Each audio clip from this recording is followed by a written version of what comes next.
I play drums for, you know, a living, and it's pretty crazy that I'm able to even do that. But I love it, and I've been doing it for a living for the past 10 years now. But I mean, playing them for about 25 to 27. That's a long time. It's a big gap. Started when I was 3, and then I mean, it just stuck with me. No matter how hard I got away from them, not how hard I got away from them, you know what I'm saying? No matter how hard, no, that's not even what I'm saying. Other options to try different instruments is what my point is. I was able to have the experience of like, hey, you want to take trumpet, fill your name out on the slip, took it home, and I remember my mom was like, are you sure you're not just filling that out because you just want to do something with music? And I'm like, wouldn't we rather get, you know, have drum lessons?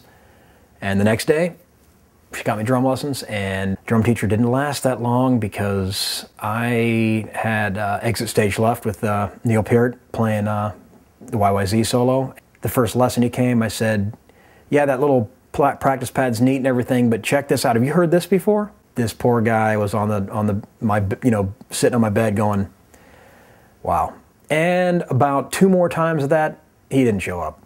I would have quit too. He was wanting me to do this, what you should be doing, single strokes, double strokes, and I was like, you gotta be kidding me. I was so psyched about Neil.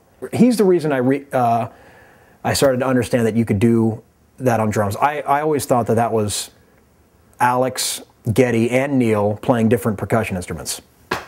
Ideas come from other ideas. I developed the rhythm saw based off of a kid's scrapey little stick that you see when you're in kindergarten or whatever. That's exactly where the idea came from. The freehand technique, which is using one hand, being able to play rhythms normally played with 2. Maybe that's what I'm known for. However, of course, that was inspired by Kenwood Denard. And he is the one person that enabled me to think I can do whatever I want if I just try it. What frustrates me about the industry is that it's not easy to get gigs. I've lived in Nashville for 12 years and have had my share of gigs, but there's not enough tape to tell the stories of how those gigs came about. It wasn't just a beep, boop, beep, boop, beep, beep, beep. I played drums and I think I'd be great for your band. Never. It's so hard to just get somebody to go, I have seen what you do, and this goes to everybody, it's not just me. I've seen what you do, you play drums well, you deserve a gig. Are you kidding me? Come on, wow. It's like a businessman that's like all, I've never had an interview or like an audition pay off. Some people have. It's always been, I saw you at the rock club, you know what I mean, whatever, dude. I saw you at this gig at the rock club, and would you like to come out on the road for a little bit to see if it works out? Sure, but there's no, you got the gig forever. I'll never forget, or I guess you don't open the bus door. Yeah, you do. But it kind of, the driver opened it. That's what I'm trying to say. So I'd come up the stairs and this guy was super nice. But I gotta be honest, stereotype, me.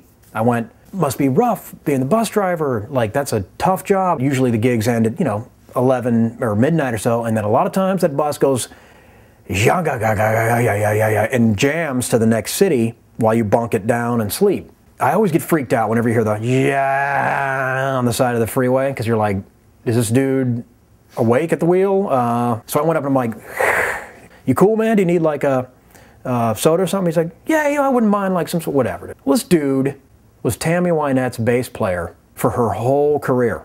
And unfortunately, when she passed away, which totally, that was sad, what happens to the guy's gig? Gone.